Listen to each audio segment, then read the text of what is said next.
వాళ్ళ ఇంటి పేరు పాలిటిక్స్ లో ఓ బ్రాండ్. కానీ ఆ ఇద్దరు బ్రదర్స్ తీరే సపరేటు. అన్న ఒకలా, తమ్ముడు మరోలా టోన్ వినిపించడం వాళ్ళ స్టైల్. అన్నయ్య తబలా, తమ్ముడు మ్యూజిక్. ట్విస్టులే ట్విస్టులు. అంతకు మించి మల్టిపుల్ షేడ్స్ చూపిస్తూ సీఎం రేవంత్ కు హెడేక్ గా మారారట ఆ ఇద్దరు బ్రదర్స్. అన్న సొంత శాఖను గాలి కొదిలేసి సెన్సేషనల్ కమెంట్స్ చేస్తూ చర్చకు దారి తీస్తుంటే తమ్ముడు మంత్రి పదవి కోసం AK-47 ఎక్కుపెడుతున్నారు. కొరకరాన్ని కొయ్యలా మారి సీఎంకు ఇరిటేషన్ తెప్పిస్తున్నారట. రేవంత్ కు తలనొప్పిగా మారిన ఆ ఇద్దరు ఎవరు? వాళ్ల తీరు ఎందుకలా?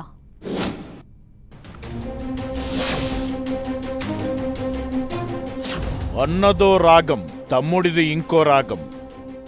కాంగ్రెస్ లో హాట్ టాపిక్ గా కోమటిరెడ్డి బ్రదర్స్ తీరు. సినిమాటోగ్రఫీ శాఖను వెంకట్రెడ్డి గాలి కుదిలేశారన్న టాక్. గద్దర్ అవార్డుల ఫంక్షన్ కు వెంకట్రెడ్డి ఎందుకు రానట్లు, జగ్గారెడ్డిని PCC చీఫ్ చేయాలంటూ ఇంకో ట్విస్ట్. మంత్రి పదవి కోసం Rajagopal Reddy political gun fire. Komatireddy brothers Revanth కు కొరకరాని కొయ్యగా మారారా?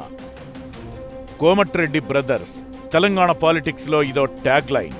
అందుకు తగ్గట్లు వారు కూడా ఓ బ్రాండ్ క్రియేట్ చేసుకున్నారు. కానీ ఆ అన్నాదమ్ముళ్ల తీరే సంథింగ్ డిఫరెంట్. కోమటిరెడ్డి వెంకట్రెడ్డి, రాజగోపాల్ రెడ్డి ఇద్దరూ సిట్టింగ్ ఎమ్మెల్యేలు. వెంకట్రెడ్డి ఆల్రెడీ మంత్రిగా ఉన్నారు. R&B, సినిమాటోగ్రఫీ శాఖలు నిర్వహిస్తున్నారు. రాజగోపాల్ రెడ్డి అమాత్య యోగం దక్కట్లేదన్న అసంతృప్తితో రగిలిపోతున్నారు. సీఎం రేవంత్ టార్గెట్ గా బాణాలు ఎక్కుపెడుతున్నారు. ఈ క్రమంలో ఆ బ్రదర్స్ రూటు సెపరేట్ అయిపోయింది. వెంకట్రెడ్డి సీఎం రేవంత్ కు పాజిటివ్ వాయిస్ వినిపిస్తూనే అప్పుడప్పుడు ట్విస్టులు ఇస్తున్నారు. ఇక రాజగోపాల్ రెడ్డి మాత్రం మంత్రి పదవి దక్కే వరకు తగ్గేదలే అన్నట్లుగా అసంతృప్తి సెగ రాజేస్తున్నారు. దీంతో ఈ ఇద్దరు బ్రదర్స్ తీరు కాంగ్రెస్ పార్టీలో చర్చనీయాంశంగా మారింది. సీఎం రేవంత్ కు కంట్లో నలుసులా, కొరకరాని కొయ్యలా తయారైందట.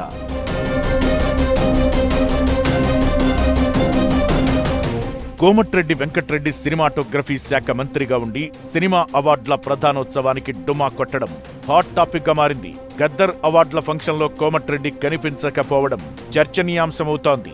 కోమటిరెడ్డి తన శాఖను గాలి కుదిలేసి లేనిపోని ఇష్యూల జోలికి వెళుతున్నారన్న గాసిప్స్ చక్కర్లు కొడుతున్నాయి. అసలు తన శాఖలో జరిగే వ్యవహారాలు తనకు తెలియదన్నట్లుగా అప్పుడప్పుడు స్టేట్మెంట్లిస్తూ చర్చకు దారితీస్తున్నారాయన.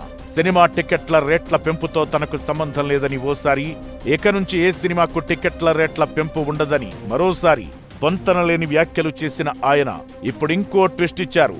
సినిమాటోగ్రఫీ శాఖ మంత్రిగా ఉండి ఏకంగా గద్దర్ అవార్డుల ప్రధానోత్సవానికి హాజరు కాలేదు.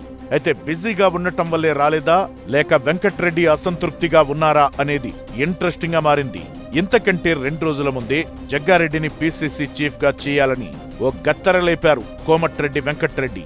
జగ్గారెడ్డి మరో PJR అని, ఆయన లాంటి మాస్ లీడర్ను TPCC చీఫ్ గా నియమిస్తే వచ్చే ఎన్నికల్లో కాంగ్రెస్ పార్టీకి 100 సీట్లు వస్తాయంటూ చర్చకు తెరలేపారు. దీంతో వెంకట్రెడ్డి వ్యాఖ్యలపై కాంగ్రెస్ లో BC నేతల నుంచి తీవ్ర వ్యతిరేకత వ్యక్తమవుతోందట.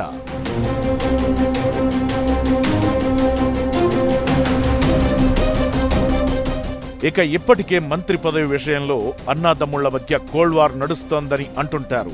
వెంకట్రెడ్డిని తప్పిస్తే తప్ప రాజగోపాల్ రెడ్డికి మంత్రి పదవి ఇచ్చే అవకాశం లేదన్న అభిప్రాయంలో అధిష్టానం ముందంటున్నారు. అయితే వెంకట్రెడ్డే మంత్రిగా కొనసాగాలని కోరుకుంటున్నారట రేవంత్.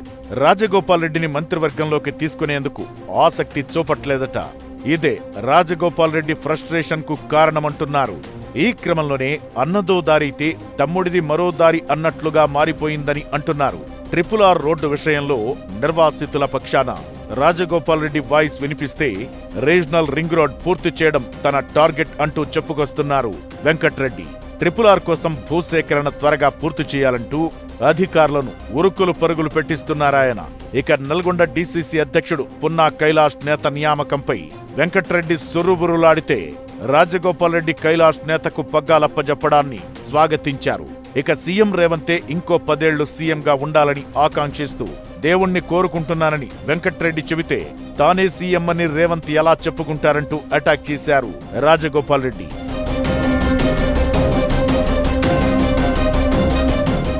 తనకు మంత్రి పదవి ఇవ్వట్లేదన్న అసంతృప్తితో పలువురు ఎమ్మెల్యేలతో రాజగోపాల్ రెడ్డి డిన్నర్ మీటింగ్ నిర్వహించారన్న టాక్ కూడా అధికార పార్టీని కలవరపెడుతోంది. ఇలా ఇష్యూ ఏదైనా, టాపిక్ మరేదైనా చెరో తీరు స్పందిస్తూ అన్నాదమ్ముళ్లు సీఎం రేవంత్ కు కొరకరాని కొయ్యలా మారారన్న గుసగుసలు వినిపిస్తున్నాయి. గర్వమంటే కప్ప కోపం, విడవమంటే పాము కోపం అన్నట్లుగా కోమటిరెడ్డి బ్రదర్స్ ఎవరి మాట వినే పరిస్థితి లేదట. పైగా తీరు మార్చుకోమని చెప్పే సాహసం కూడా ఎవ్వరూ చేయట్లేదట. దీంతో వాళ్ళిద్దరి తీరుతో సీఎం రేవంత్ విసిగిపోయారని ఇన్సైడ్ టాక్. వెంకట్రెడ్డి వ్యవహార శైలి మారేదెప్పుడో, రాజగోపాల్ రెడ్డి అసంతృప్తి చల్లారేదెప్పుడో వేచి చూడాలి మరి.